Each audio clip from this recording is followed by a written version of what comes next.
é infinita, porque há um número infinito de pessoas e empresas muito, muito ansiosas para nos vender sua solução para a insuficiência. Portanto, estamos apenas presos internamente desde a infância. E a única resposta... The School of Greatness. Please welcome Lewis Howes.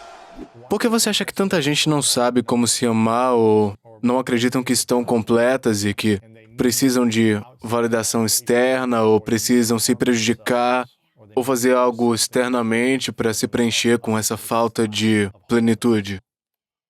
Lindo e, curiosamente, isso vai direto na minha história em termos de lhe dar algo que não é apenas teórico em termos do que eu sei e como eu sei também. Nós estamos tragicamente nessa cultura e ela é universal e ainda assim é muito mais na cultura ocidental do que no Oriente. Eu vivo na Índia há quase 26 anos e embora eles tenham muitas outras questões, a incapacidade de se verem tão dignos, tão plenos, tão completos, não é tão epidêmica quanto aqui é. E eu acho que uma das razões é que aqui, culturalmente, somos realmente criados desde a infância para acreditar que quem somos é baseado no que fazemos. E isso parece muito inócuo no início. Por exemplo, quantos pais dizem aos filhos: "Oh, bom menino, você limpou seu quarto." Certo. Você fez seu dever de casa, limpou Você seu fez seu quarto. dever, tirou um A num teste. Você quem fez algo que fez de você um bom menino. Você não fez isso. Seu quarto está uma bagunça. Você é um menino malvado. Ou mesmo que não seja tão verbal, você chega em casa com um A no teste. O que você recebe? Ah, vem cá, um abraço, um beijo na mamãe. Você é abraçado, senta no colo, ganha leite, biscoito, o que for, comida como amor, mas isso pode se manifestar na sua casa. Mas você recebe todo esse amor, esse abraço, esse sentimento de que você é digno como um ser. E então chega em casa com um F em um exame, um F no boletim, e mesmo que você tenha a sorte de não viver numa casa onde você é espancado ou punido, certamente não lhe dizem: "Ah, vem aqui, senta no colo da mamãe, é incrível." E o que aprendemos em uma idade muito, muito jovem e depois continua é meu valor, meu merecimento. Meu merecimento de amor é baseado naquilo que faço. E quando faço bem, eu sou bem-sucedido, qualquer que seja o padrão, eu sou digno. Digno de amor, digno de ocupar meu lugar no colo da mamãe, que se torna o planeta Terra. Se não, não sou digno. Então, isso acaba se tornando esse verdadeiro dilema que enfrentamos durante toda a nossa vida. E é claro, você traz a mídia, o marketing, o consumismo, onde está inteiramente enraizado em convencê-lo de que quem você é no momento presente não é suficiente. E se você fosse o dono das bolsas que eu produzo, você também poderia se sentir inteiro, completo, digno e ver a maneira como esse homem ou mulher na minha propaganda encarna tão plenamente a plenitude e a completude.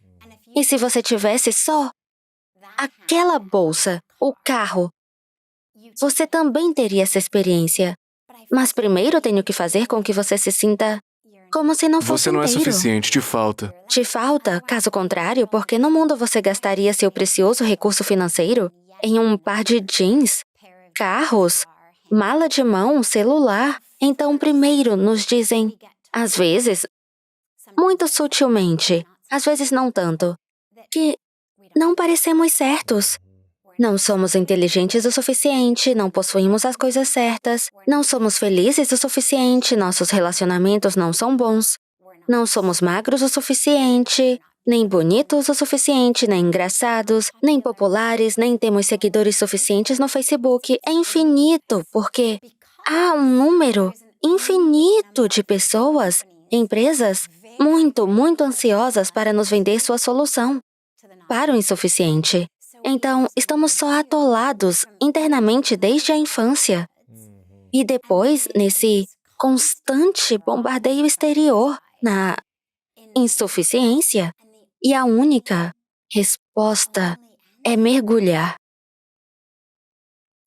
profundamente. E isso é a única coisa que eu achei. Quero dizer, quando eu vim para a Índia, obviamente entraremos na história mais tarde, mas quando cheguei à Índia aos 25 anos de idade, senti absolutamente que eu não era suficiente, que havia algo inerentemente errado comigo. Bem, eu tinha sofrido abuso sexual quando criança, depois abandono, tanto do meu pai biológico como depois de graves distúrbios alimentares. Então, tudo isso está enraizado para mim. Há algo de errado comigo. Fui abusada, portanto devo tê-lo merecido. Foi abuso sexual, então todo o meu valor como ser humano está enraizado nesse corpo físico. Fui então abandonada pela mesma pessoa, o que significa que não estava certo, não bastava. E então, o distúrbio alimentar é todo sobre cada minuto. Esse corpo físico experimenta a sensação de plenitude ou vazio, dependendo do momento. Não é certo. E isso precisa ser mudado. Está vazio, precisamos preenchê-lo. Está cheio, precisamos esvaziá-lo. Certo, mas não da maneira correta. Obviamente não é o caminho certo. Ninguém diria que comer compulsivamente, purgar é a mesma Não é o maneira de processamento experimentar. natural, né? Não é, claro. Esvaziamento é. Mas foi o único caminho de ser muito privilegiado de tantas maneiras, sabe? Muito abençoado de muitas maneiras e lutando tanto de muitas maneiras, adolescente, que eu fui. E quando fui para a Índia aos 25 anos, eu tinha aprendido a administrar isso. Então, eu tinha chegado a um ponto em que estava administrando minha dor, o vício, tudo isso, mas parecia que eu tinha que ter um controle muito forte sobre tudo isso. Nunca houve uma sensação de que eu podia confiar em mim, confiar no universo. E assim, tudo estava enraizado nessa ideia de que quem eu era não estava bem e que o universo não estava bem, não só eu não estava. Não era que houvesse essa... Tudo tá confuso, é. Tudo confuso. O universo não era o lugar que eu podia confiar. Não era seguro, não era um lugar divino. Eu não estava bem, fisicamente. Emocionalmente, psicologicamente, em nenhum nível não estava bem. E então, tive essa experiência de uma presença divina tão poderosa que não estava separada de mim, mas estava em toda parte fora de mim e dentro de mim, e como eu, e não havia distinção entre mim e o mundo exterior. E assim, isso me deu, naquele momento, e depois, mais de 25 anos de continuidade, Experimente, né? experiente-o e faça o trabalho e aprofunde-o, essa consciência de que o universo é perfeito, é divino, e eu não estou separada disso. E acho que, exceto quando estou sentada esperando por esse tipo de experiência espiritual, a única maneira das pessoas terem a consciência de quão plenas estão é deixar de se identificar como corpo físico na história. É a Como única devemos nos maneira. identificar? Tudo isso que não está em constante mudança. Então, o corpo físico está sempre mudando. A cada minuto, a cada momento, então, eu estou deslizando células de pele por sua cadeira, seu chão, sua mesa. Quero dizer, meu corpo se degenera. e regenera a cada momento meus pensamentos, minhas emoções, meus sentimentos, que são apenas padrões químicos e elétricos de atividade química e elétrica em meu cérebro físico e na matéria branca e cinzenta física estão em constante mudança. Então, se você diz, bem, o que é que não está mudando? E se eu disser, bem, quem eu sou não pode ser. O que está mudando constantemente? Eu não posso ser as células da pele que acabaram de cair no chão. Não posso ser o pensamento de raiva ou frustração que tive hoje cedo ou há uma semana, porque já se foi e eu ainda estou aqui. O que é que não está mudando? E é aí que chegamos ao que se chama alma, espírito, consciência, amor, verdade, divindade, não importa o que se chame, o eu. Mas a experiência daquilo que não está mudando. Há uma bela prática meditativa chamada Nichi-Nichi, que literalmente significa isso não. Isso não.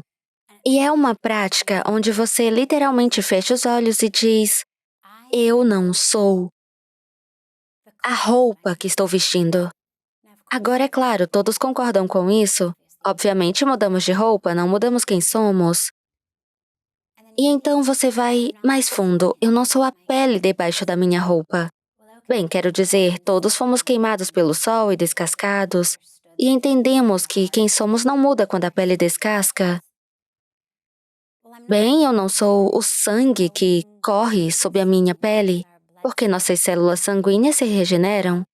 Nós doamos sangue, recebemos transfusões de sangue e vai cada vez mais fundo. Eu não sou meus órgãos. As células dos órgãos se regeneram, não a cada 3 minutos, mas a cada 7, 8 anos. Então você entra. Então você passa por todas as coisas físicas que parecem físicas. E enquanto vai passo a passo, você não se deixa ir para o próximo passo até que esteja completo, com uma sensação de sim, com cada afirmação. Não é só porque você assistiu a essa entrevista e eu disse que é verdade. Você espera até que em você seja verdade. Então vai para o próximo nível. E depois vai mais fundo. E depois entra no que pensamos não ser físico, mas na verdade é os nossos pensamentos, nossas emoções. E você diz, bem, eu não sou minha raiva porque eu ainda existo quando não estou com raiva. Não sou meus pensamentos, porque se fosse meus pensamentos, deixaria de existir no final de cada pensamento. E se eu deixasse de existir, então quem seria aquele que teria o próximo pensamento? Eu não sou o estado dos meus sentimentos. Agora sabemos neurologicamente. Quer dizer, fizeram todo tipo de experiências divertidas. Eu era estudante de neuropsicologia. Amo essas pesquisas. Fizeram todos esses estudos, onde o cérebro não tem nenhum sensor de dor. Então, embora você não removesse o crânio de alguém para se divertir, se as pessoas estão tendo seu crânio removido por outro propósito, fazendo cirurgia cerebral ou qualquer coisa, elas podem fazer coisas onde, literalmente, com hastes metálicas, estimulam diferentes partes do cérebro e pode deixar as pessoas felizes, tristes, sexualmente excitadas, chorando, zangadas. E nós até o conhecemos quimicamente. Quero dizer, por que você se sente diferente quando está bêbado ou drogado do que quando você não está? Tudo o que você fez foi adicionar produtos químicos, não mudou quem é. Só mudou a química do seu cérebro. Mas seu estado de sentimento, seus pensamentos, mudam porque a química mudou. E tudo isso simplesmente significa... Bem, eu não sou a química do meu cérebro. Eu não sou a serotonina e a norepinefrina e a dopamina sentada em vesículas no final de cada neurônio, esperando para ser ejetada numa sinapse, obviamente. Então, se eu não sou esses, então eu não sou meus pensamentos, ou meus sentimentos ou emoções. E simplesmente como descascar as camadas de uma cebola? Eu não sou isso. Eu não sou isso. E você finalmente chega a um estado onde não há mais nada para não ser. E é um estado ao qual os hindus se referem como tudo. Os budistas se referem como nada, mas em última análise é a mesma experiência. Pode-se pensar nisso como se fosse, digamos que eu tivesse um frasco de vidro com ar. E então esse jarro de vidro quebrou. O que você tem? O que? É tudo ou nada. Exato, certo? Algumas pessoas diriam, meu Deus, não tenho mais nada, porque eu tinha esse frasco de vidro com ar, ele quebrou, não tenho nem isso. Ou você pode dizer, eu só tinha o ar no frasco. Agora eu tenho tudo isso, Agora eu tenho tudo, enfim. Mas você pratica isso e é uma meditação tão poderosa, porque isso te lembra, eu não sou essas coisas, ou seja, eu não sou meu corpo, não sou minha cor, tamanho, forma, idade, cabelos brancos, rugas, conta bancária, carreira, relacionamentos. Eu não sou nada disso.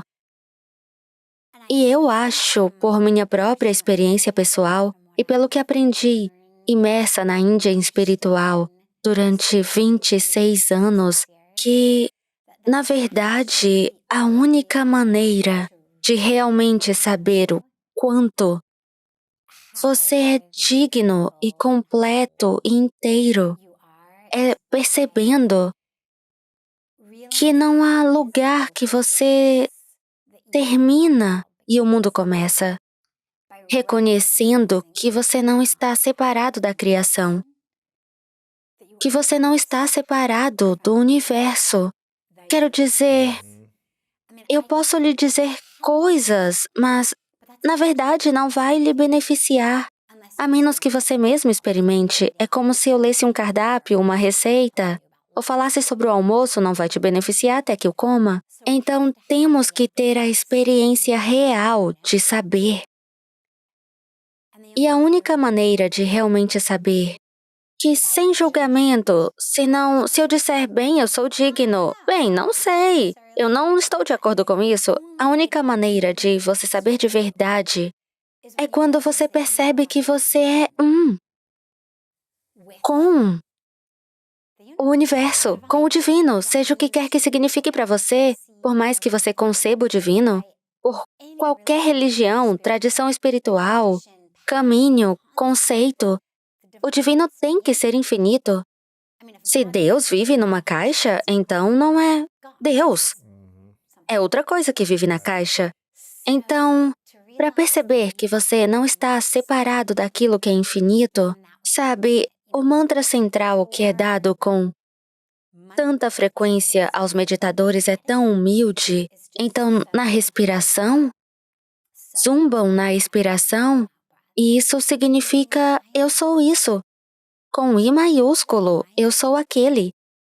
Eu sou o Criador, eu sou a criação, sou o universo, eu sou a perfeição, eu sou o todo, isso é, eu sou aquele. Isso é lindo, eu acho.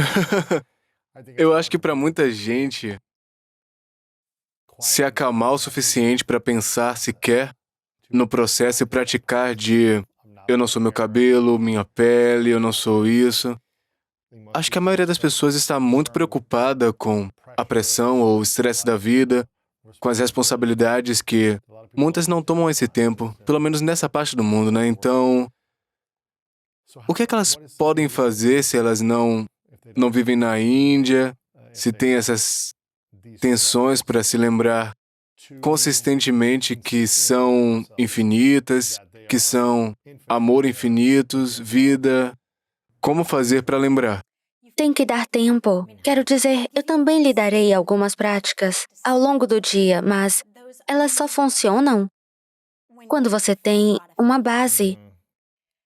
E isso leva algum tempo, mas é o seguinte, Lewis, estamos todos ocupados, mas estamos correndo na direção errada. Mahatma Gandhi disse de forma tão bonita, qual é o objetivo de correr tão rápido? quando está na direção errada. Nós todos temos essa velocidade, mas não temos direção.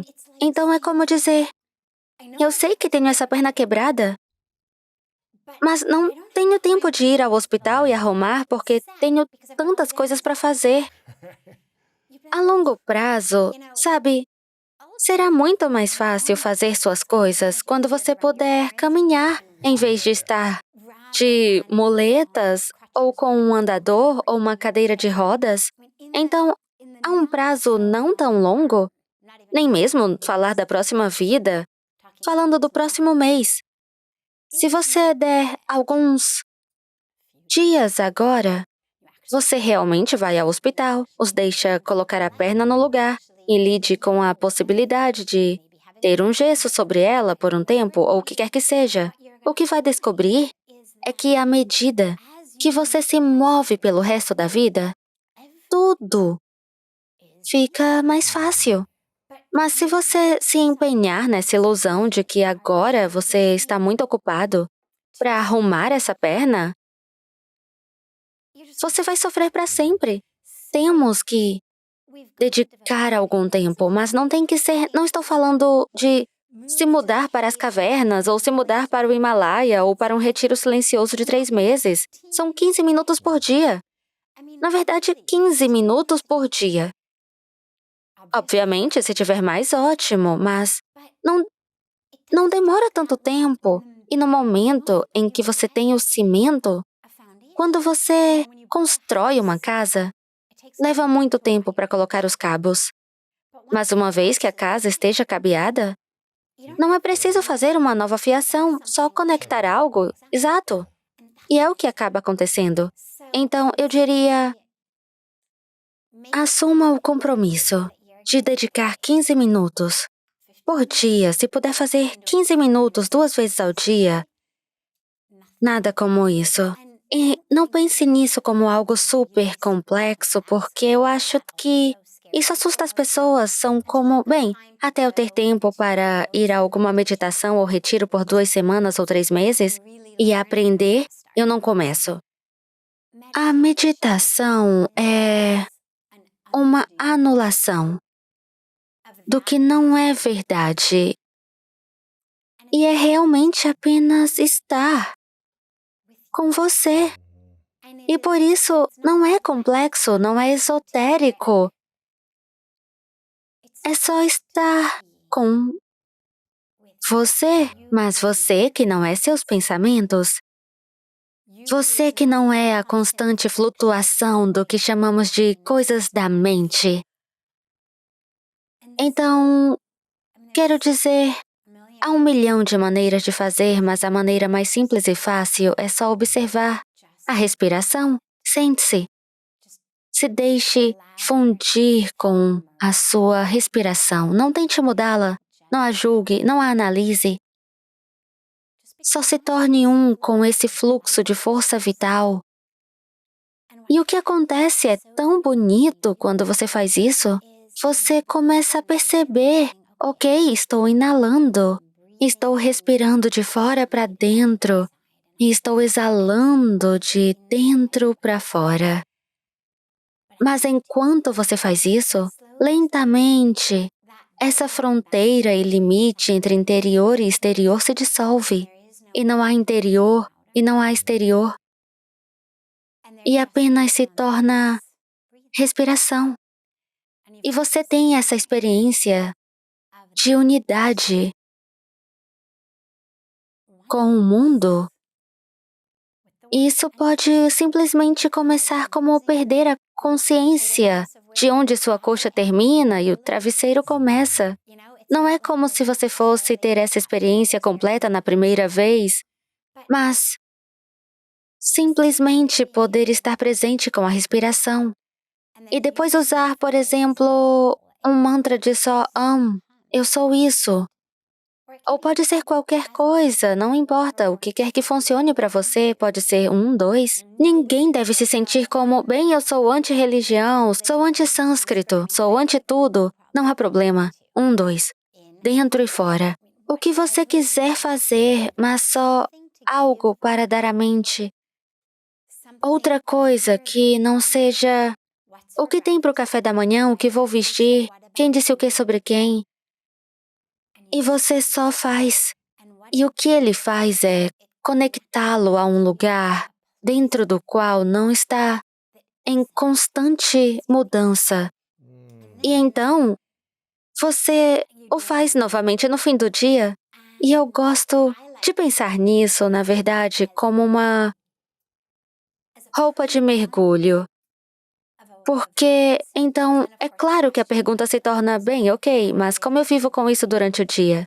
Então, diga que você tem essa profunda e bela experiência de meditação pela manhã. Mas depois, você tem que ir e tem que ser o CEO de uma empresa, tem que ser o funcionário do correio ou o lavador de janelas, tem que ser a esposa ou a sogra ou a nora de alguém, ou o que quer que seja. Vai desempenhar um papel. Assim, eu tenho uma prática pessoal e quando eu compartilho, poderia chamar de prática de roupa de mergulho. E é uma prática de vestir uma roupa de mergulho. Porque o que eu adoro em roupas de mergulho é que não te mantém seco. Molhado permite que um pouquinho de água aqueça o seu corpo de tal forma que quando você mergulha no oceano frio, você permanece quente.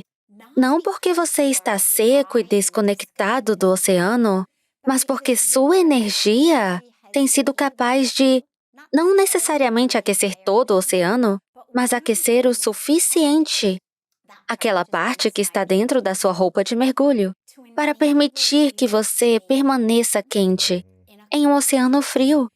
E assim penso em vestir uma roupa de neoprene, no qual esse seu ser energético transmite amor e paz a essa roupa. E nos dias em que você se sente energizado, não tão cheio de energia, você pode pensar na sua roupa como perto do seu corpo nos dias em que está se sentindo cheio de amor, alegria e paz. E só esse canal.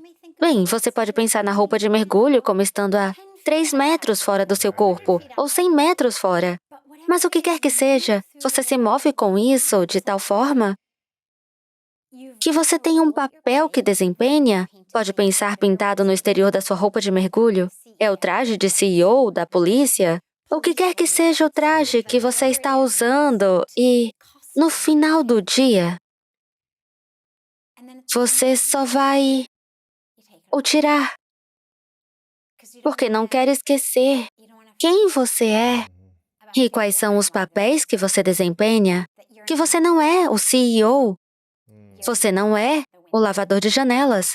É um papel que desempenha, é um papel particular, que foi dado a você nessa particular... Época de vida. Exato, nesse ato da peça. E então... Não é quem você é um papel que você está... Exato. Mas você mantém quem você é nessa experiência da roupa de mergulho para que haja um disfarce, um papel.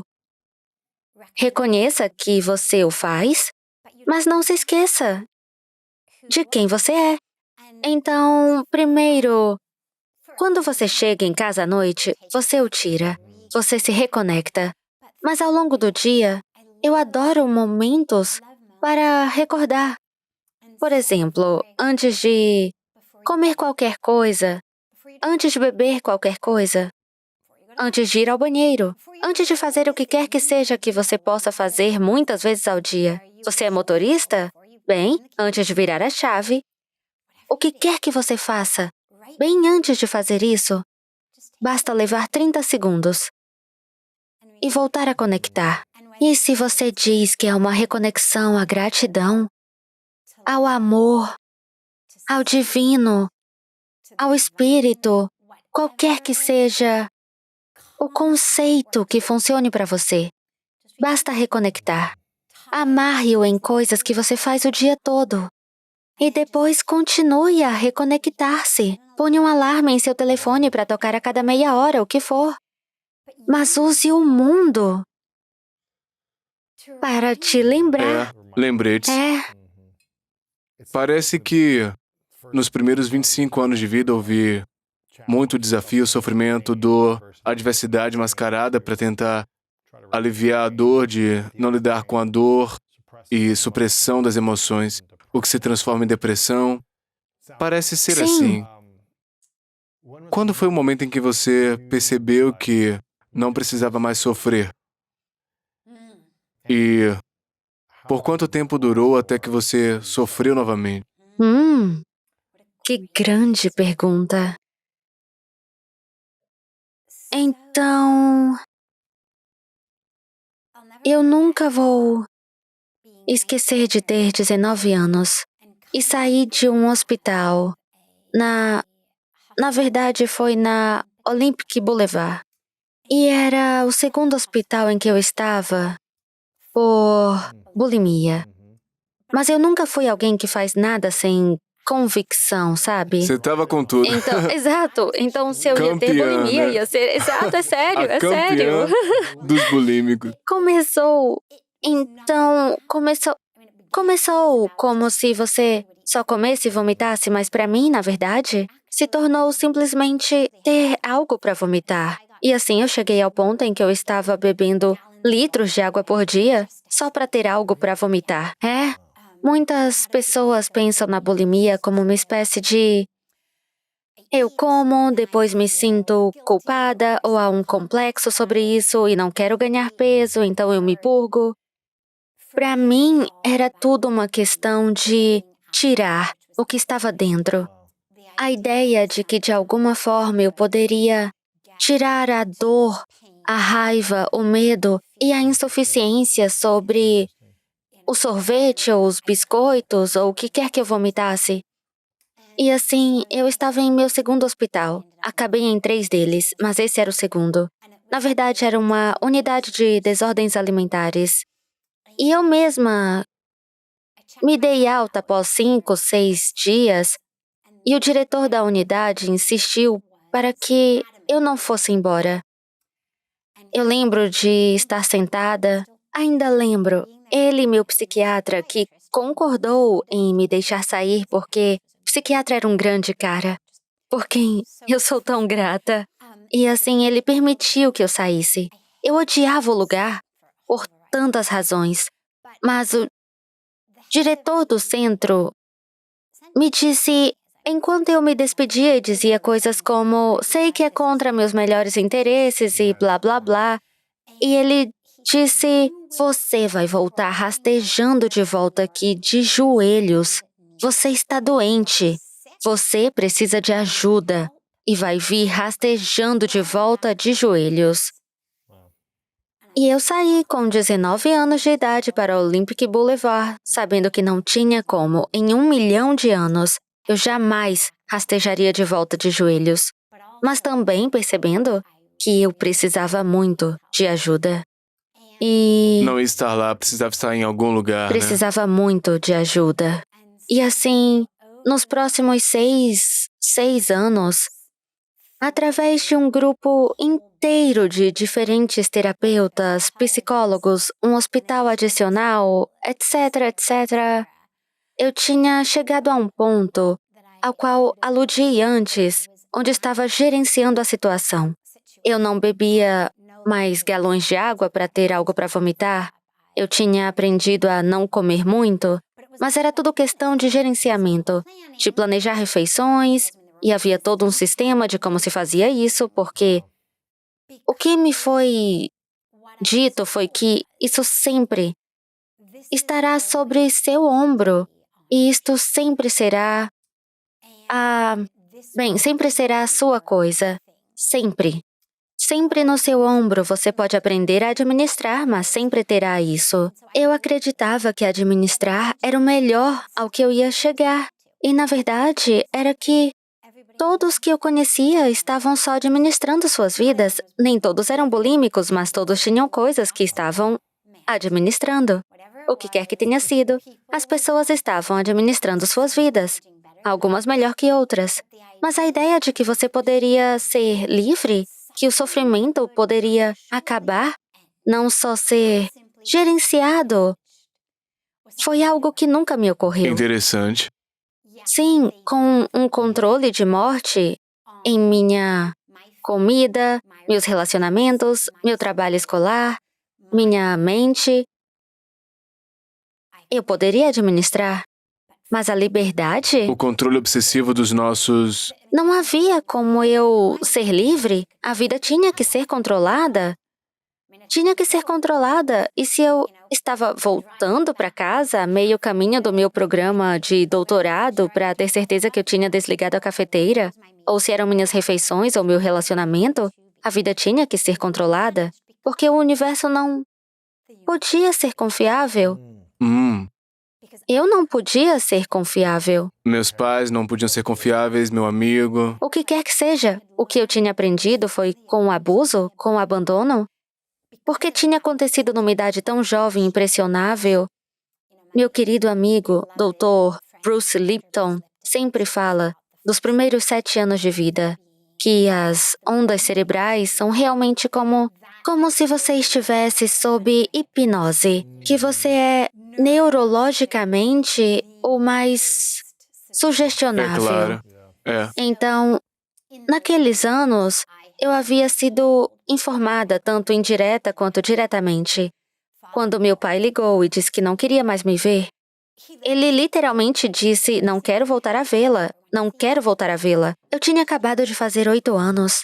Então, o que você aprende com isso é que eu não estou certa e não se pode confiar no universo.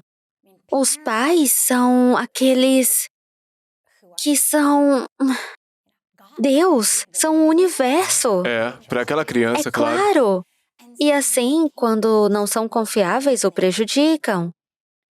Eles o abandonam. O universo não era confiável para mim. Antes de ir para a Índia, o sofrimento era exatamente o que a vida era e você aprendeu a administrar. Quando cheguei à Índia e parei nesse primeiro lugar que realmente fomos, e eu estava às margens deste rio, o rio Ganga, que aqui chamamos de Ganges, e eu nem sabia que o rio era sagrado. Eu não sabia de nada. Era setembro de 1996. Não tinha internet. Nós tínhamos e-mail, mas sem Google. Tínhamos um guia de 500 páginas, Lonely Planet, que eu abri. Eu ainda posso imaginá-lo, sabe? Tinha finalmente encontrado um lugar que servia café com filtro de verdade, em vez de Nescafé, pelo qual eu estava me sentindo super animada. E sentada com uma xícara de café de filtro, abri um livro de 500 páginas e foi algo como... Chegamos lá. E depois de colocar as malas no hotel, eu disse, vou colocar os pés no rio. Eu sempre fui uma pessoa da natureza, montanhas, floresta, árvores, Eu nunca fui religiosa. Nunca fui daquelas que dizem, bem, eu não sou religioso, mas sou espiritual. Eu fui criada em uma família judaica reformada. Era bar mitzvah, mas era muito mais sobre a cultura. Fazer meus avós felizes. Nunca se tratava de Deus. Era sobre a ancestralidade, a história, a minha família. Os rituais. Exato. Então, eu desço a esse rio porque eu realmente queria me refrescar. Eu estava com calor, estava cansada. Tínhamos viajado, estava quente, eu estava suada. Carregamos malas através da ponte porque o motorista não disse que havia um barco. Ele só disse, você atravessa a ponte. Sem mencionar que tem um barco a motor que o leva a atravessar, não há nada. Então, levamos a bagagem através da passarela sobre o rio e eu disse, vou colocar os meus pés no rio. Basta estar com o rio, estar com as montanhas. Eles sempre foram, para mim, meu lugar de refúgio espiritual. E, de novo, eu nunca teria usado essas palavras porque nunca teria dito que eu era uma pessoa espiritual. Mas, quando eu estava na Bay Area, estava em Stanford, quando estava em Palo Alto, Mill Woods, o Bosque do Mir, todo tipo de extensão do Big Sur até a costa do Mendocino era o único lugar onde você me encontraria nos fins de semana e nos feriados. Tudo o que eu queria fazer era estar na floresta. Então, eu desço ao rio e chego às margens desse rio pensando que vou só tirar meus sapatos e me refrescar. E de repente foi como se um véu tivesse sido tirado, não só dos meus olhos, mas de todas as maneiras de ver e saber que eu tinha. Eu podia ver não apenas visualmente, mas com todas as forças de ver e saber que eu tinha a presença do divino. Tudo o que eu via era divino. Começou com o rio sagrado, mas depois ficou enquanto eu movia minha cabeça e agora estou olhando para passos e estou olhando crianças e um poste telefônico e não importava o que eu estava olhando. O fundo continuava mudando. Mas o primeiro plano dessa presença divina estava em tudo. E eu não estava separada disso. Eu caí em lágrimas. Soluçando. Não eram lágrimas de tristeza, mas nem de felicidade. Não era como, ai meu Deus, eu tô tão feliz que eu tô chorando. Eram só lágrimas de verdade. E eu diria que foi o primeiro momento em que me dei conta experiencial e intelectualmente mesmo que no momento todo meu intelecto tenha sido transformado em cream cheese. E não tinha nenhum intelecto, não. Eu era não verbal. Não dava para montar uma frase. No entanto, eu estava ciente de qualquer capacidade cognitiva que eu tivesse, que eu era livre. E então, você perguntou, e quando começou o sofrimento de novo? Houve momentos, mas a sério, começou mesmo, eu não sei, 8, 9, 12 meses mais tarde, eu já tinha me mudado para a Índia. Você foi para casa, perguntou e depois voltou. Exato. Eu sabia, desde aquele momento, nas margens do Ganga, que era lá que eu deveria ficar. Eu estava destinada a estar lá. Por quê? Como? Onde? Eu nem sabia que iria viver onde eu moro agora. Eu nem tinha estado no ashram. Eu só descobri o ashram uns poucos dias depois, quando eu encontrei com um caminho muito mais agradável para ir do hotel até as margens do rio. E, originalmente, os caras da recepção do hotel tinham me mandado por esse beco.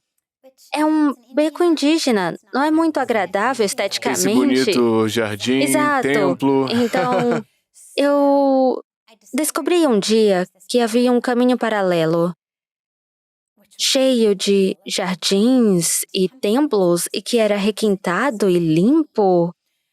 E assim, simplesmente se tornou o meu caminho e enquanto caminhava por ele um dia, ouvi uma voz. A voz disse, você deve ficar aqui. Agora, eu não era uma mística. Eu era uma cientista, acadêmica. Eu não ouvia vozes. As únicas pessoas em todo o meu quadro de referência que ouviram vozes que não Joana Dark eram esquizofrênicos. E como eu sabia que eu não era Joana Dark, e eu esperava não ser esquizofrênica, eu fiz o que qualquer cientista que se respeitasse faria, eu ignorei a voz. E continuei andando. E cerca de 30 segundos depois, ouvi de novo, eu me virei. E se havia uma voz, alguém deveria ter falado. E não havia ninguém. Todo o caminho, ninguém. Eu estava prestes a ignorá-la pela segunda vez, quando me lembrei de um voto que eu fiz no avião. Enquanto sobrevoávamos o Sudeste Asiático, entre o Vale de São Francisco e o Pacífico, tive um momento em que eu disse para mim mesma, isso não faz sentido. Eu estava em um avião para a Índia, para um lugar do qual eu não sabia nada. Eu não tinha interesse em ir. O meu marido estava em uma busca espiritual, mas que eu não estava. O único fator redentor em minha mente sobre a Índia, a única coisa que eu sabia sobre ela, era que ela fazia uma grande comida vegetariana. Eu era muito firme, ardente, o que meus amigos chamam de vegetarista. E assim, eu sabia que comer na Índia seria fácil, e portanto eu concordei em ir. Mas em algum lugar do Sudeste Asiático, esse momento não fazia sentido. Eu nunca fui uma vagabunda. Eu era uma estudante nota 10. Tinha passado pela graduação de Stanford em 3 anos ao invés de 4. Tomei 21 unidades por trimestre em vez de 15 no meu programa de doutorado. Aprovava tudo. Em tudo, exato. Eu não era uma vagabunda sem rumo. E assim, a ideia de que eu estava indo para um país ao qual eu não tinha nenhum interesse em ir simplesmente porque eu podia ter boa comida vegetariana quando podia na esquina. Eu morava na área da Baía de São Francisco. Cada esquina tem uma boa comida vegetariana indiana. E eu disse para mim mesma, há uma razão para você ir. E você só não sabe o que é. E mesmo que eu não fosse religiosa ou espiritual, sempre tive essa crença muito profunda no que eu costumava chamar só de plano com P maiúsculo. Me parecia que o universo em si, o simples funcionamento científico do universo, sementes se transformando em árvores, lagartas se transformando em borboletas, tudo fazendo o seu trabalho. Nossos corpos, a maneira como digerimos, como respiramos, me parecia perfeito, demais para ser aleatório. Por isso, sempre acreditei em um plano com P maiúsculo. E, portanto, um plano com P maiúsculo, como alguém, algo novo, como fazer funcionar todo esse sistema digestivo. E sabia como fazer as sementes se tornarem árvores que depois darão maçãs. E assim, no avião, eu fiz esse voto, de que iria apenas manter meu coração aberto, de que havia uma razão para eu ir, eu só não sabia o que era. O plano com P maiúsculo, sabia que se eu mantivesse meu coração aberto, ele iria se revelar. Então, naquele momento, quando ouvi a voz pela segunda vez, e ia ignorá-la, eu me lembrei do voto. Mantenha seu coração aberto. Manter o coração aberto. Eu pensei, ok, que seja. Então, eu entrei e disse, eu quero ficar. E é uma longa história, conto tudo no livro, mas, basicamente, precisava esperar uma semana para que Swamiji, o presidente do ashram, voltasse e me desse permissão para ficar no ashram. E muitas coisas mudaram em 25 anos. Agora é só enviar um e-mail e receber um quarto. É só um formulário online. Mas naquela época, por ser uma linhagem muito tradicional, você não apenas vagava pelas ruas como uma mulher estrangeira e dizia, eu quero um quarto. Então eu acabei ficando. E eu voltei 3 meses atrás, há tanto que estamos fazendo a história de uma maneira divertida. Mas eu tive todas essas experiências incríveis de êxtase e expansão. Mas, voltando à questão do sofrimento, no 3º ou 4º dia de estar lá, Depois de voltar para casa, você não, voltou... não. 3º ou 4º dia Na de estar Índia, lá logo entendi. no início. Esperei uma semana. Swamiji, o presidente que eu não conhecia na época, era esse líder espiritual muito conhecido, venerado, famoso, um mestre. E ele volta. E é claro, ele me deu a permissão para ficar. Mas quando o conheci, eu estava muito ciente de que eu estava na presença de um ser que era diferente, energeticamente diferente de qualquer outro ser que eu já tivesse estado na presença antes. E eu sabia que era lá que eu tinha que ficar. Eu sabia uma semana antes que eu deveria estar nas margens do Ganga, mas onde, como, eu não sabia nada. Mas quando eu conheci, eu percebi, oh, é esse. É aqui, nesse ashram. É com ele que estou destinada a estar. Então, eu fico, meu marido acaba viajando por toda parte. Na verdade, ele não estava muito interessado na minha consternação. Eu pensei ter encontrado o ashram certo em Guru para ele, mas ele não estava interessado. Então, ele precisava forjar seu próprio caminho. Ele estava viajando e, depois de alguns dias, perguntei ao Swamiji sobre o medo. Porque era a época em que ele se reunia com as pessoas e eu não estava, felizmente, naquele momento, cheia de perguntas, eu ainda estava nesse êxtase. Mas aqui estávamos nós um dia, onde ele tinha tempo da sua hora e as pessoas tinham terminado e foram embora e ele se virou e disse, sim. Então eu perguntei sobre o medo e ele disse, você teme porque não confia? E eu lhe dei a minha história. É uma boa história, aqui está o porquê eu não confio. Fui abusada, abandonada, eis o que me aconteceu. As pessoas me É decepcionaram. isso, como vou confiar quando essa é a própria base do que eu experimentei? E foi uma história que sempre me atraiu muita simpatia. Oh, coitadinha. Meu Deus, que incrível você tá, tão bem mesmo assim. Você está administrando tão Você tá bem. tão bem, exato, você tá tão bem. E ele olha pra mim e diz, você vai levar isso pro túmulo? Essa dor, a história. Aham. Tudo isso, vai levar pro túmulo? E eu disse, não. Ele disse, você vai deixar isso no seu leito de morte? Agora lembra que eu tinha 25 anos.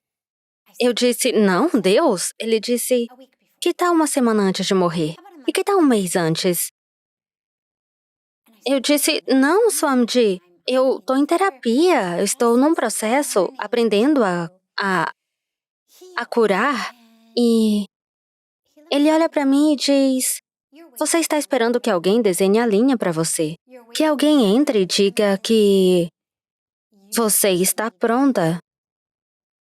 Ele disse, ninguém o fará. A decisão é sua.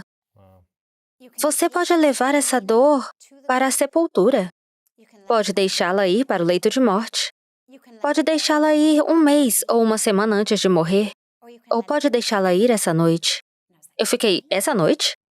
Ele disse, sim, nós temos essa bela cerimônia de iluminação às margens do rio. É chamado de artista.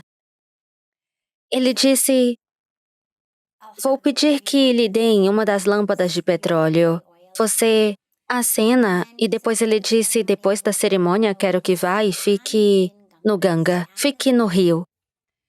Segure a água em suas mãos e ofereça toda a sua dor na água.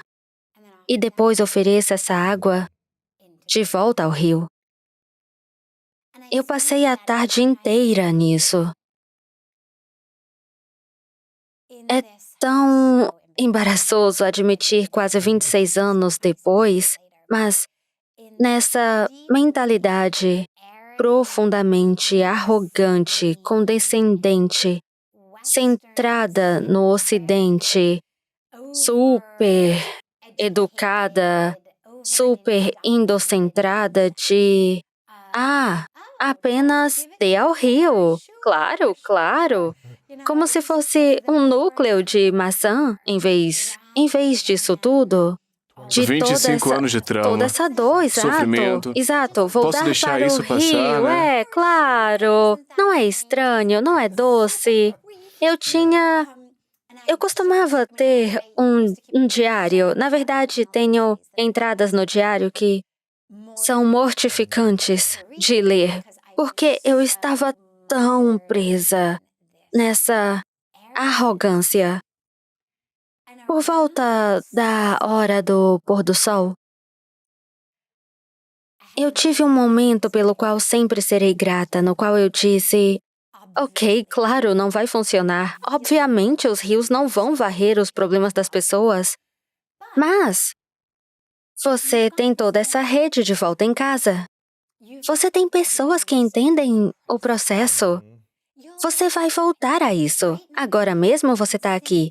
E por respeito ao ser que lhe deu a instrução, Uhum.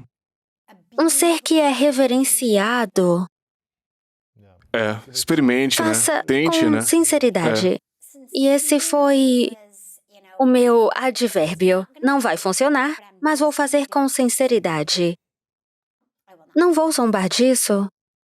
De qualquer forma, não faço as coisas de coração, eu só vou experimentá-las. E é o que eu fiz. Eu estou naquele rio e eu rezo. E eu choro. E eu rezo. E eu choro. E eu levanto cada lembrança que eu tinha de dor e de trauma. Ofereci-o a água que estava em minhas mãos até poder ver o rosto do meu pai biológico na minha frente e perdoá-lo. E vê-lo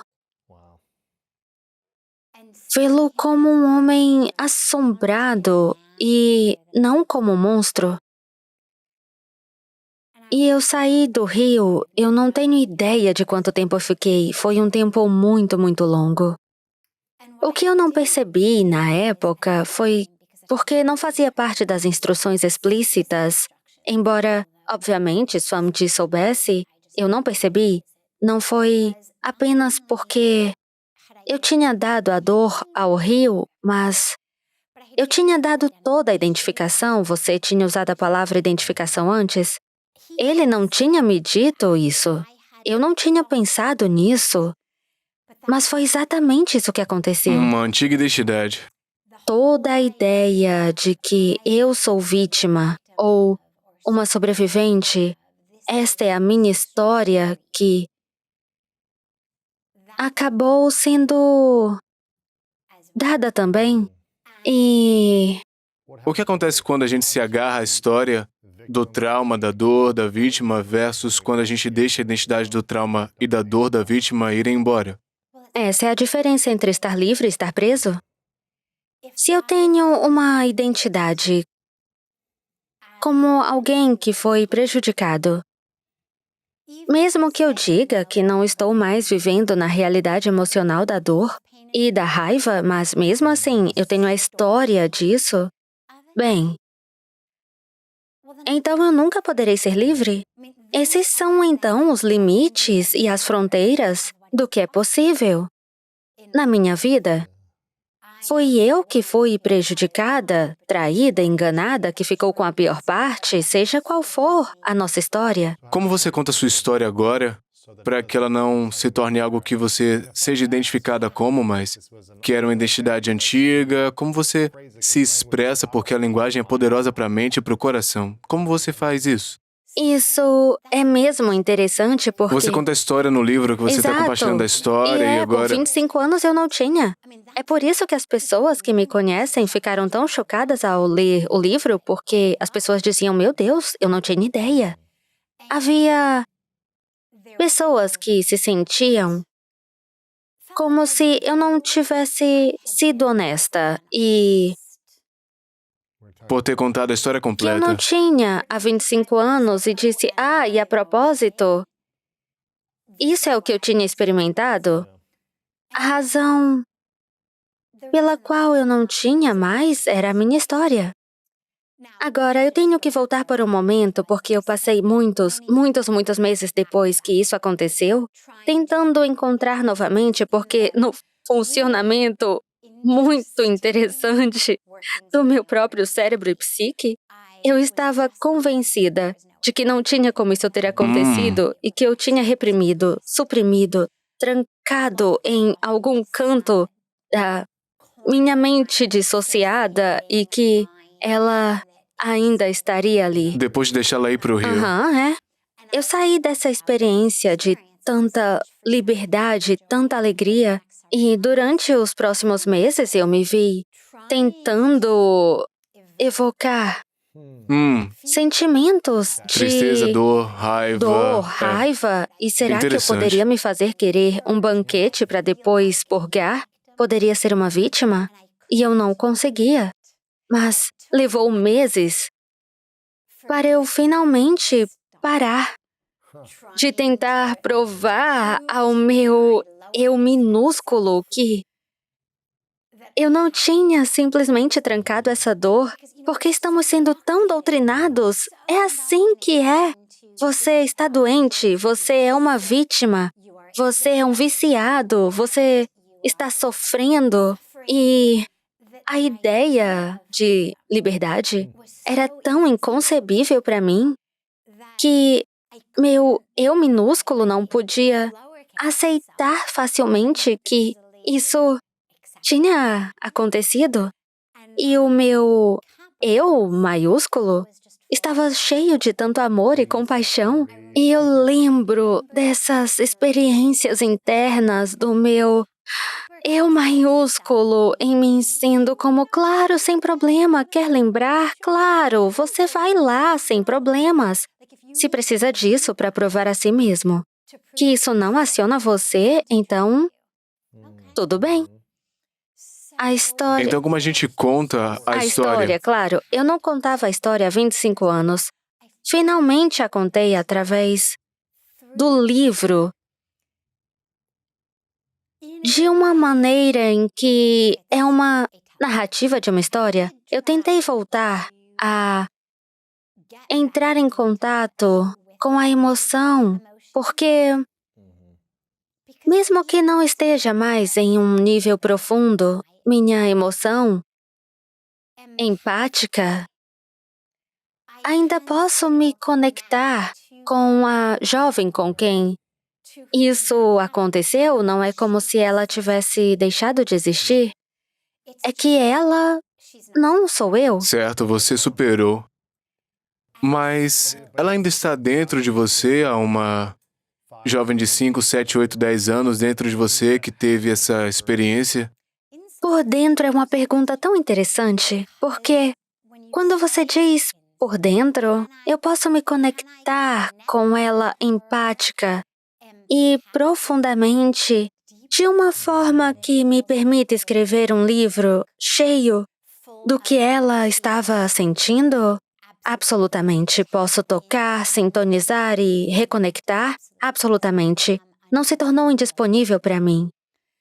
Mas não é mais o modo pelo qual eu me auto-identifico, da maneira como me movo pelo mundo, não faz parte da minha experiência, seja em minúsculas ou maiúsculas. Eu conto a história como ela, mas depois como ela se transformou Evoluiu. em mim. É. Exato. A razão pela qual eu contei a história finalmente foi porque eu a fiz há muito conscientemente, eu percebi. Para mim, se você perguntasse há 15 anos atrás, eu teria dito, ou mesmo 10 anos antes de escrever, você vai compartilhar isso? Eu teria dito, bem, se alguém me perguntasse especificamente, eu nunca mentiria. Nunca mentiria se alguém passasse por isso e dissesse, você já passou por isso? Eu iria me abrir e compartilhar. Mas não é como eu me identifico, não é como me movo pelo mundo, não é... Olá, prazer em conhecê-lo, eu sou o Sadhvi Bhagawat Saraswati. E a propósito, isso que me aconteceu nos primeiros 10 anos da minha vida. Mas eu percebi algo muito profundo e importante, que era que parecia haver essa divisão entre espiritualidade e humanidade. E aqueles que são espirituais pareciam não ser humanos, como, por exemplo, em você não terá fome, sede, cansaço, perturbação, frustração, excitação sexual ou o que quer que seja, raiva. Aqueles que são qualquer uma dessas coisas ainda não são realmente espirituais, ou pior, desqualificados de serem espirituais. E que sim, temos seres, meu guru é um deles, que saíram do útero desse jeito. Então, há seres como este, e são histórias.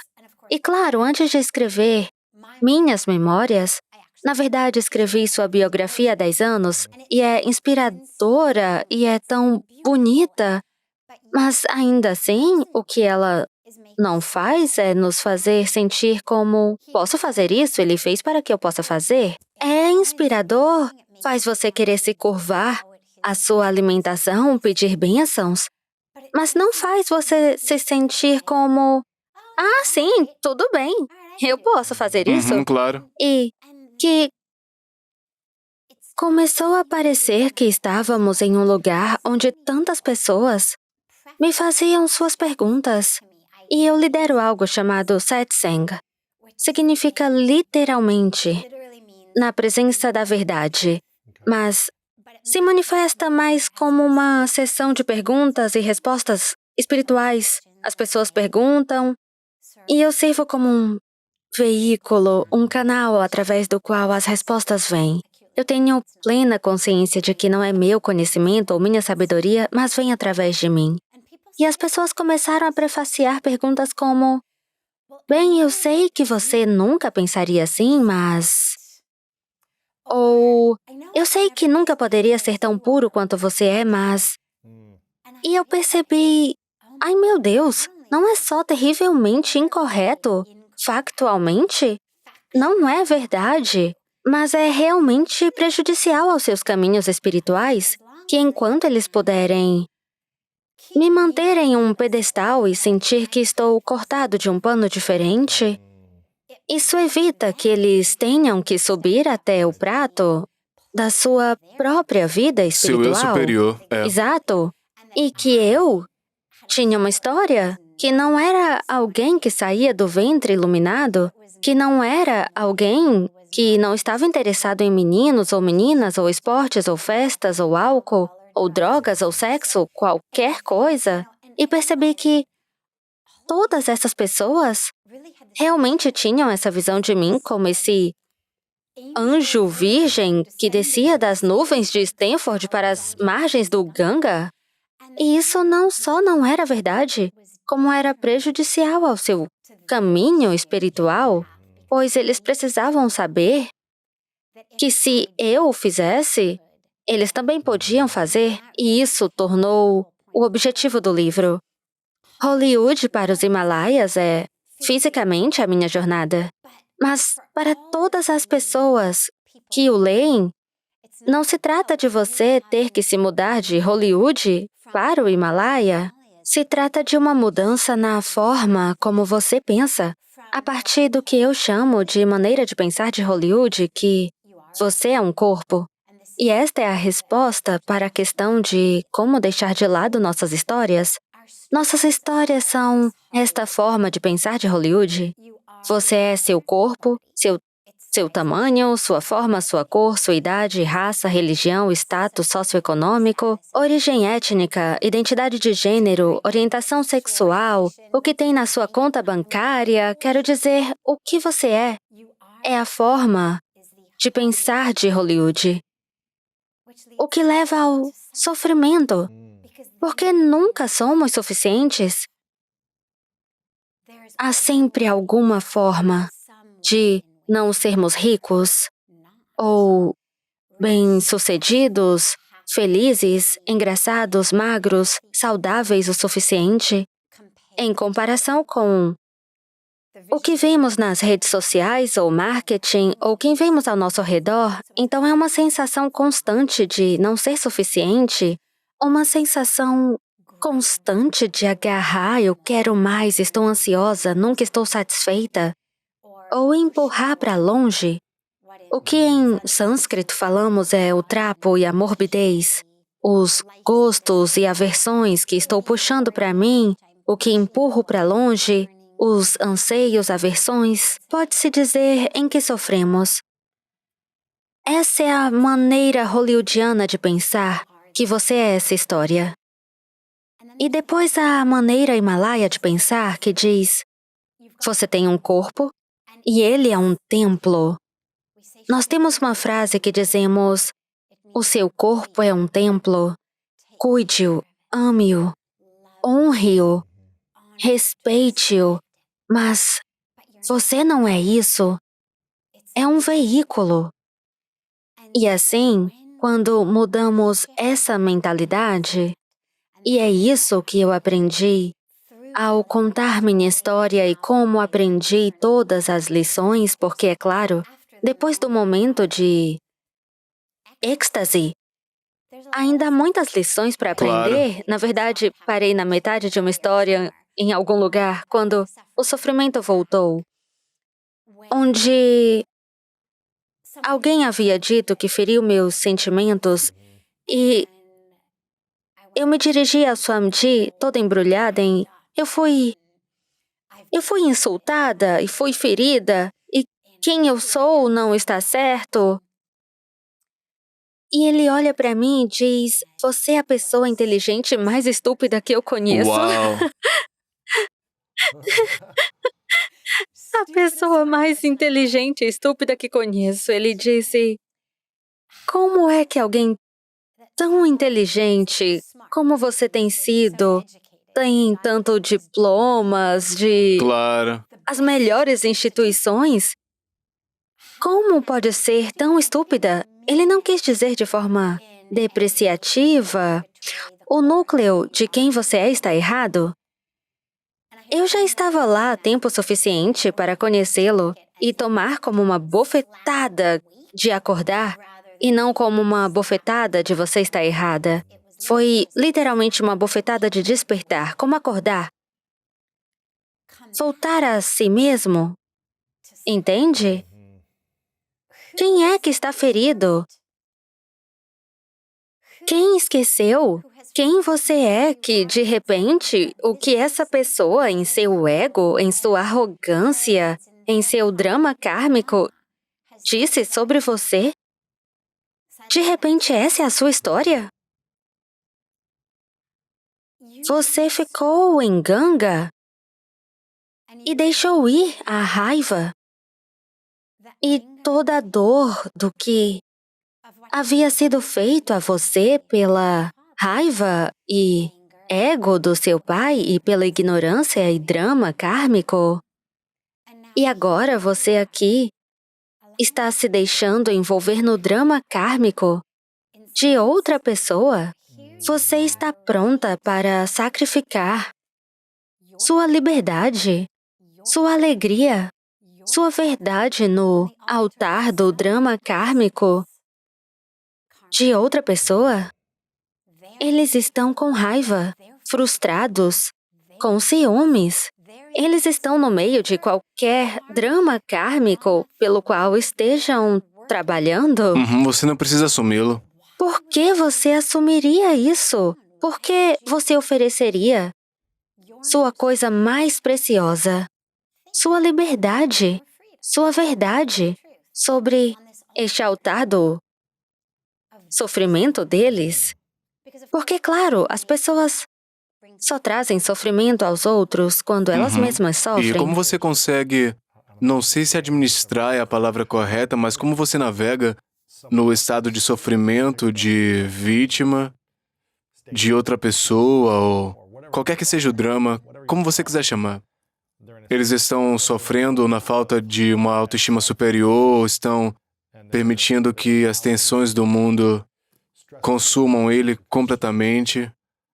Como podemos, como indivíduos, não assumi-lo enquanto estamos também presentes, temos compaixão e protegemos a nossa energia, eu acho, ou o nosso conhecimento de quem nós somos? Bonito. Bem, isso depende realmente de sua relação com essa pessoa. Certo, porque claro. temos diferentes deveres. O que chamamos de Dharma. Temos diferentes responsabilidades para diferentes pessoas. Por isso, vamos considerar só duas categorias diferentes. Um estranho, talvez, Exato, depois vamos chamar amigo. assim, bem, exato. Aqueles que conhecemos, aqueles que não conhecemos. Esses, eu diria, temos uma escolha. Aqueles sobre os quais não temos escolha. E quando eu digo que não temos escolha, quero dizer, já fizemos uma escolha superior, que é, eu quero ser casada com você ou quero ser sua amiga. Já fiz uma escolha superior que agora me torna sem escolha no momento presente? Porque não vou me divorciar Arruinar de a você relação, por causa sim. disso. Comparado com aqueles que temos escolha, que é a pessoa gritando do outro lado da estrada e eu posso atravessar e andar na outra rua? Então, para aqueles com quem temos escolha, o equivalente daqueles que estão só gritando, mande-lhes amor. E mande também compaixão de longe. Proteja sua energia. Proteja-se. Faça uma oração por eles. Mande-lhes amor do seu coração. Que eles não sofram mais. Que encontrem a alegria. Que encontrem a paz. Que possam encontrar saúde. Mas reconhecendo que em cada uma de nossas capacidades individuais, muito humanas, não temos realmente a capacidade de assumir o sofrimento de cada ser humano no planeta. E, portanto, temos que fazer escolhas. Aqueles sobre os quais você tem uma escolha, simplesmente deixe aí. Basta deixar ir. Você não vai levá-la para casa com você, o cara na estrada que se embriagou, com drogas, sofreu um colapso mental, gritou algo com você. Isso não vai estragar o seu Não jantar. tome parte pessoalmente, deixe ir. Você não vai precisar de terapia por Claro. isso. Depois vem para aqueles que estão próximos de nós. E dependendo da relação, várias coisas acontecem. Antes de tudo, tendemos a levar muito a peito. Acreditamos nisso. E entramos no ponto de vista muito defensivo de dizer, preciso lhe provar que o que você disse não é verdade. Começamos a discutir sobre o mérito, quando, na verdade, o mérito tem muito pouco a ver com isso. Nós só podemos compartilhar o que temos. E se o que estou compartilhando é raiva, miséria, dor, sofrimento, e você sabe disso porque se na minha presença você sente dor e sofrimento, isso significa que estou compartilhando com você. Você precisa perceber que é isso que essa pessoa está vivenciando e não assumir isso como se fosse uma análise real baseada no mérito de alguém que teve seu ser mais elevado como a sua agenda singular naquele momento. Quando alguém está gritando com você ou, metaforicamente, vomitando seu estado atual de doença em você, ela não está fazendo isso porque tem seu bem maior como seu objetivo maior naquele momento. Estão fazendo isso porque estão em um estado de mal-estar nesse momento. Como você lida com um ente querido que tem Covid? Bem, não se divorcia deles, mas você não rasteja para a cama com eles. E você cuida deles o máximo possível. Enquanto você mantém a sua distância social, enquanto você tem uma máscara, ou faz o que quer que seja que você precise Proteja fazer sua paz também, para né? perceber, bem, não vai servir a ninguém se eu acabar doente também. Se eu acabar carregando o que você está Exato. carregando, emocionalmente, fisicamente, o que quer que seja. Exato. Assim, desenvolvemos o equivalente a máscaras espirituais metafóricas, que é uma capacidade de estar bem na sua presença. Reconhecer que a tosse metafórica, os espirros, os vômitos que você tem, não é por minha causa, é porque nesse momento há desassossego dentro de você, e por isso a Covid poderíamos chamar de uma doença real. Você pode olhar para ela Claro. molecularmente, mas minha raiva, minha dor, meu ego, minha arrogância, medo, história, esta é uma sensação de doença. E quando eu estiver vivendo nisso e sofrendo com isso, eu vou filtrar isso para todos aqueles ao meu redor, da mesma forma que alguém que está doente vai espirrar e tossir, não porque é mal, mas porque estão doentes. E assim, a primeira coisa que você faz é perceber que não é sobre você. Não se trata de você. Você tem tanto amor e compaixão pela pessoa quanto pode. Você faz o que pode para ajudá-los a sair daquele momento sem ser a pessoa que salta em um rio em fúria para salvar alguém que está se afogando, quando você não sabe nadar, e tudo que vai acontecer é que vocês dois vão se afogar. Você descobre uma maneira mais eficaz e eficiente de enviar àquela pessoa um salva-vidas que não vai te arrastar para baixo. E você cria o que chamo de máscaras espirituais, o que não é eu estou separado de você, mas é minha meditação, minha oração, minha yoga.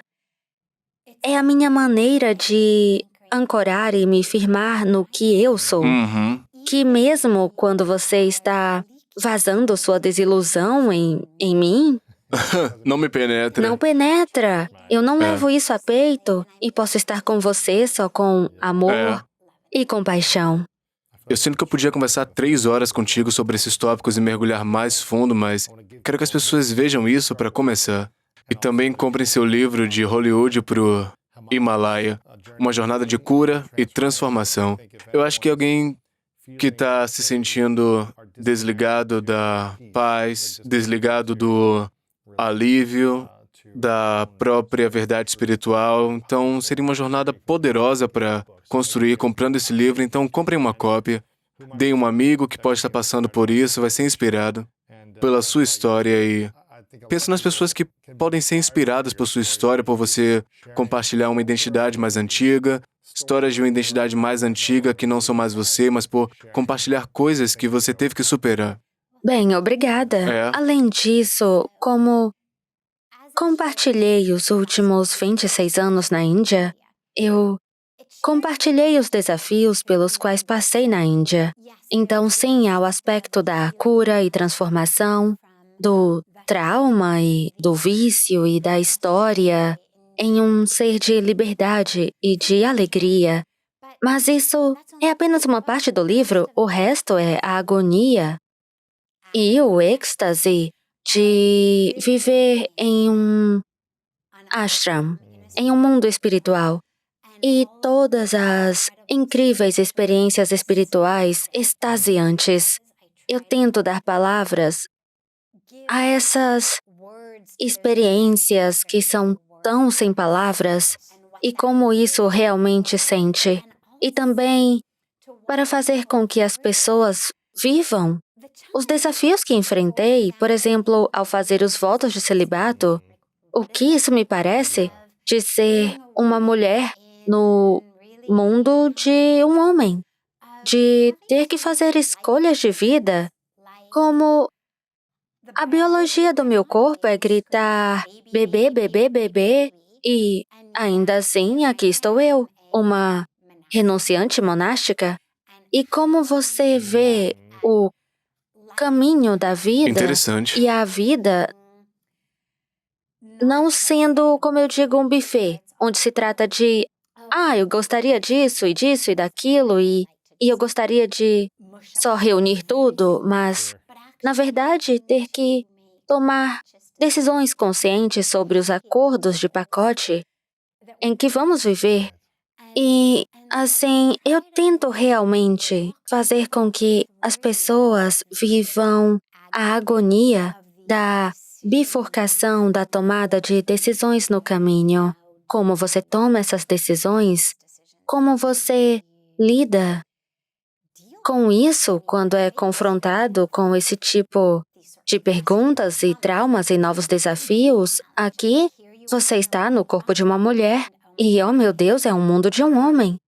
Enquanto as pessoas lutam com decisões em suas vidas, desafios na vida, coisas que parecem intransponíveis, ou acordos de pacote que estão tentando descobrir como fundir e o que fazer, eu realmente passo as pessoas por todas essas decisões e desafios de como você faz isso de uma forma que honre o espírito, honre a verdade, honre o amor e também o papel muito único e bonito que você está aqui para desempenhar. Claro. Nessa encarnação em particular, com seu gênero, sua etnia e a sua história e tudo isso.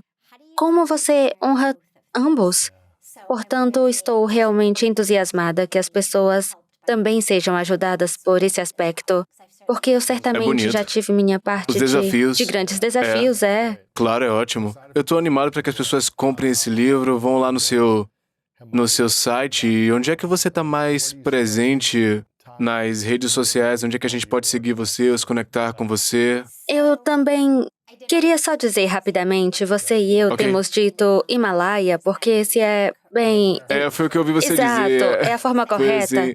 para dizer isso, mas para aqueles que ainda não foram iniciados na pronúncia sânscrita das coisas, as pessoas o chamam de Himalaia, claro. Na Índia, na verdade, eles dizem Himalayas. Da mesma forma que dizemos Ganga, em vez de Ganges. Mas também é Hollywood para os Himalaias, portanto, de qualquer maneira tá bem. Mas sim, o livro é Hollywood para os Himalayas ou himalaias.com, onde pode saber mais sobre ele, baixar capítulos gratuitos, mas mais fácil ainda é só ir direto à Amazon, ou onde quer que você obtenha seus livros e encomende. Nas mídias sociais é @sadviji, isso é SADHVIJ, @sadvi, no YouTube e no Instagram. Certo, legal. E meu site é sadviji.org, então isso é super fácil. E no Facebook é @sadviji_Saraswati. Ok, a gente vai linkar tudo aqui, vai ser muito Fantástico. bom. E eu quero te agradecer, sabe, por sua jornada, a jornada de se mostrar para si mesma, por sua verdade superior, por sua missão de servir e por continuar essa experiência que foi desafiadora, mas também é extremamente poderosa para você. Eu realmente te agradeço por tudo que você tem feito, pelas coisas que teve que superar e pelas pessoas que você tem sido capaz de servir por causa da missão. Obrigada. Ok? Obrigada. Me sinto tão abençoada por poder ser um veículo, um recipiente, um canal de cura para os outros. E tem sido tão bonito curar, mas ser capaz de ter essa experiência, ser uma que traz a cura e transformação para os outros, é uma tripla, É lindo, quádrupla bênção. Essa é uma pergunta que eu faço a todo mundo no final, é um cenário hipotético. E imagine que é seu último dia na Terra física, há muitos e muitos anos de distância. Você pode viver o que quiser, mas eventualmente é o seu último dia. E imagine que você possa ser, você pode ver, fazer, ser o canal para o mundo por tudo que você quer na sua vida. Você realiza as coisas que você quer, você está vivendo a vida do jeito que você quer, você está a serviço, tudo isso, mas por alguma razão você tem que levar tudo que você fez com você. Tudo vai para esse próximo lugar hipotético, o livro já foi, a conversa, tudo está nesse outro lugar. Mas você tem 3 coisas que você quer compartilhar com o mundo, 3 lições da sua vida inteira, de tudo que experimentou, toda a vida que você experimentou até aquele dia que você viveu. E essas são as únicas lições que você pode compartilhar e deixar para trás. É hipotético. Quais seriam essas 3 verdades que você compartilharia? Uau! Você devia perguntar com antecedência, né? A gente gosta de fazer de No surpresa. local, ok. Não precisa ser perfeito, tá? Deixe o perfeccionismo lá Não há também. problema com o perfeccionismo, desde que seu público seja bom com os momentos de silêncio. É claro. A primeira é que a graça não discrimina. Quem quer que você seja, o que quer que tenha experimentado, o que quer que tenha acontecido com você, o que quer que tenha feito, a graça está disponível para você, lá para você, pronto para você, esperando por você, fluindo para você e através de você.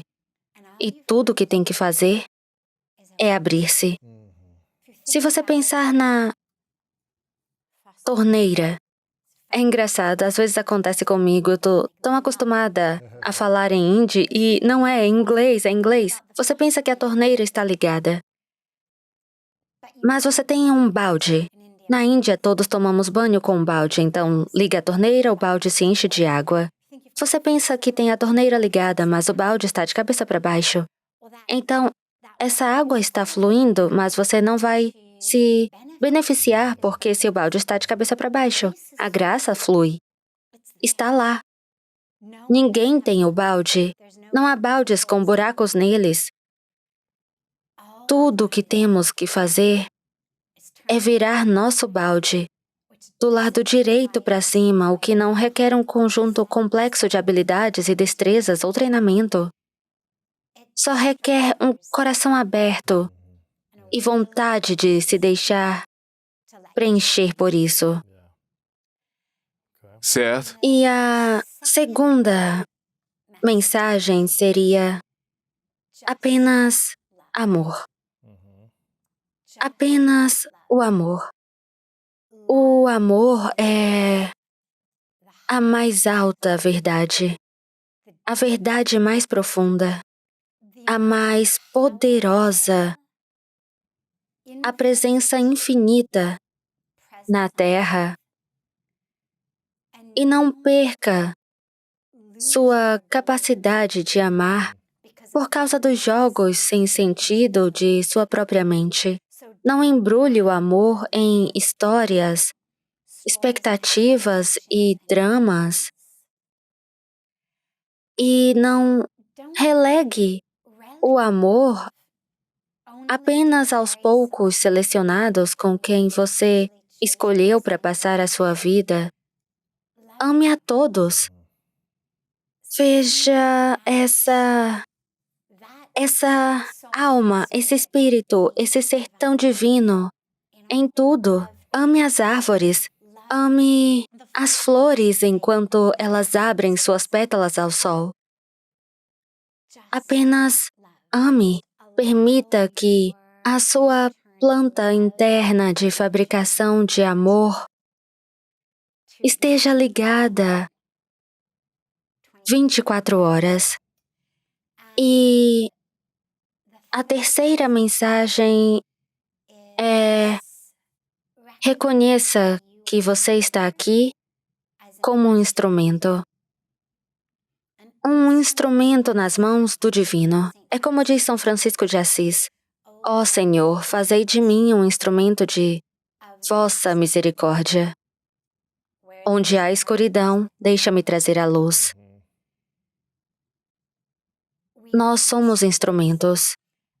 E isso é crítico por duas razões. A primeira, porque com um instrumento, o que importa não é o quanto ele é belo ou como está coberto de ouro, mas, na verdade, o quanto é eficaz. Se eu lhe disser, ai meu Deus, tenho esse belo martelo novo para você, você vai adorar, coberto de diamantes e ouro. Mas toda vez que você tenta martelar algo, ele esmaga porque não é feito de metal, mas de outra coisa. Bem, não importa o quão bonito ele não funciona. Você precisa do martelo para martelar os pregos. E, como instrumentos, precisamos perceber que estamos aqui não para ser diamantes puros. Se você quiser, ok. Certamente não há problema em estar coberto de diamantes, mas lembre-se que esse não é, na verdade, o objetivo. O objetivo mais alto é ser um instrumento eficaz do fluxo divino aqui na Terra. E não há nada pequeno, não há nada de grande, nada mais importante ou menos. Não se trata do que se faz. Trata-se de como você o faz. E de perceber que estamos aqui para sermos instrumentos, canais de amor, de verdade, de cura para o planeta. E se é um sorriso, um abraço, um sanduíche, ou uma nova escola, ou uma nova ONG, o que quer que seja a sua maneira de servir, o ser próximo a você naquele momento. Talvez, ao invés de se perguntar o que para mim, pergunte o que através de mim. Porque esse é, na verdade, o caminho para a maior alegria, para o maior significado, para a maior paz. Não se trata do que eu posso adquirir e acumular em minha prateleira. Se trata, na verdade, da minha conexão comigo mesmo. Como aquele instrumento divino requintado e extraordinário, único, nas mãos do divino, por mais que você conceba aquela perfeição infinita.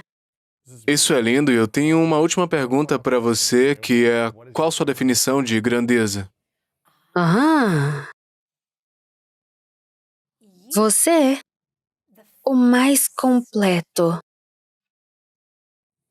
o mais conectado, mais corajoso, mais criativo.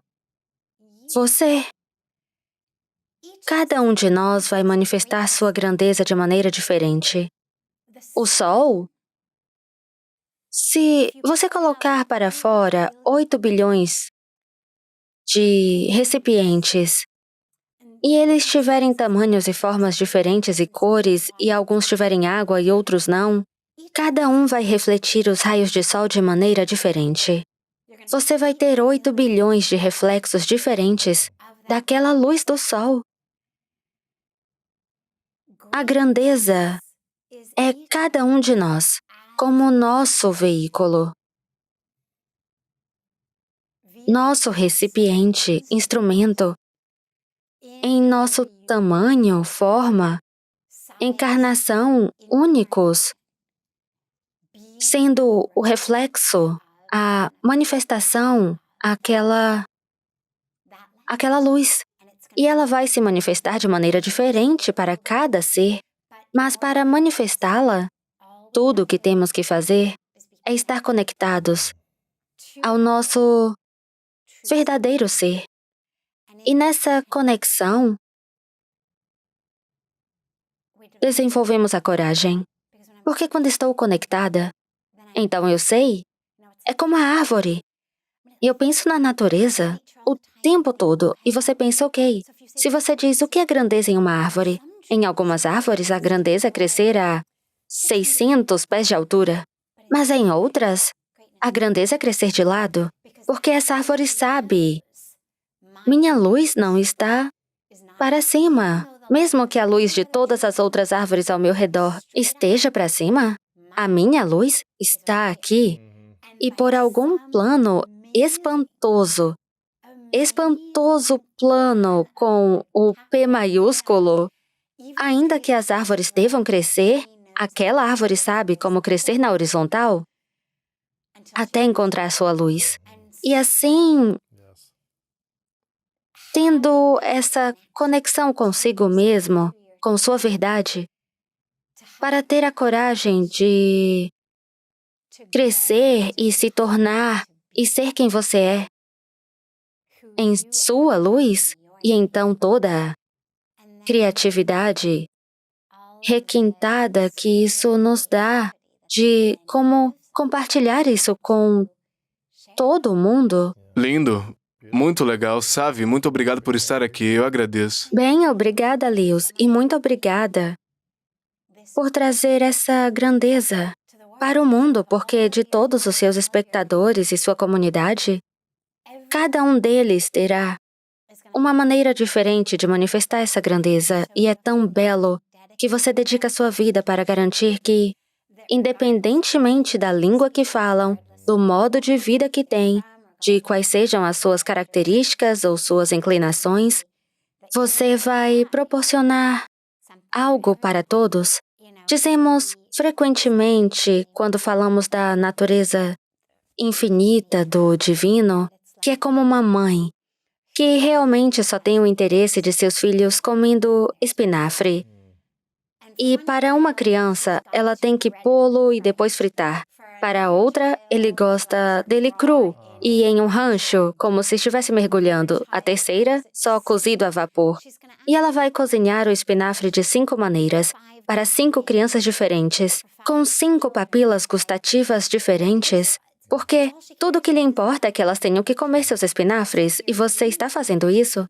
Está fornecendo todos esses diferentes oradores, ensinamentos e professores e diferentes canais da mesma verdade para todas as suas diferentes pessoas, de modo que cada um possa obter da maneira mais digerível e mais agradável para eles todos. Eu sou grato, muito obrigado. Então, obrigada. Eu estou fazendo o meu melhor, muito obrigado. Todas as nossas faculdades têm que estar em plena capacidade e temos que ver como melhorá-las ainda.